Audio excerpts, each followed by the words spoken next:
Mistake number 8, asking for work. Another big mistake that writers make when cold pitching, not our students, of course, because they know how to write pitches or they learn how to write pitches, but a big mistake that most writers make is asking or begging for work. For example, let's take a look at some examples about what not to do first. So what you don't want to do is say something like, "Hey, I'm a freelance writer looking for work. Are you interested in hiring me?"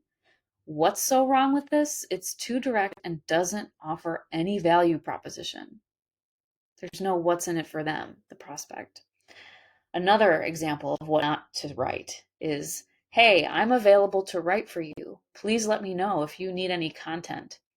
This is too generic and doesn't show how the writer can specifically help the client. And it's putting it on the recipient. "Hey, you should reach out to me when you need something." Whereas the writer who needs work, you should be doing that yourself.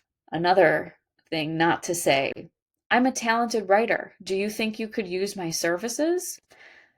This is self-promotional, it's non-specific, and it doesn't address the client's needs. A lot of stuff that we've heard before. It also forces the client to think about how your services can fit into their needs. And remember, there should be no question or gray area about your value to a potential client. Spell out how your services are necessary to get the client to their goals. And I'll share one more thing not to write in your emails. "I'm interested in working with your company. Please consider me for any writing projects you have." This is vague, blah, and it doesn't provide any specific information about the writer's skills or how they can benefit the client. So a lot of these have the same theme, right? What most writers don't realize is that the goal of your pitch is to initiate a conversation, not to close a deal immediately.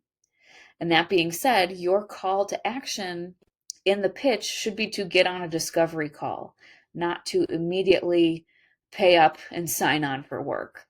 Most potential clients are not ready to hire you based on a single email. Instead, you need to warm them up a little bit and build a relationship even further. A discovery call is usually the preferred and a great next step to do this.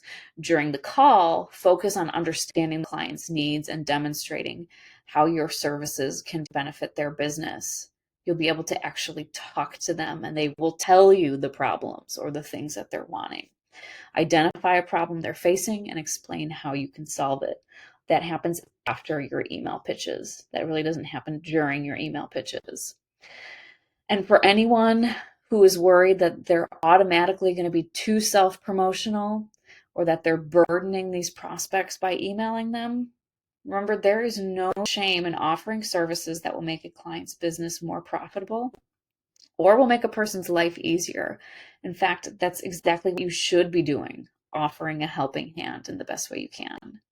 If you avoid the temptation to ask for work directly, you'll be more likely to build a strong relationship with a potential client and drastically increase your chance of landing the job.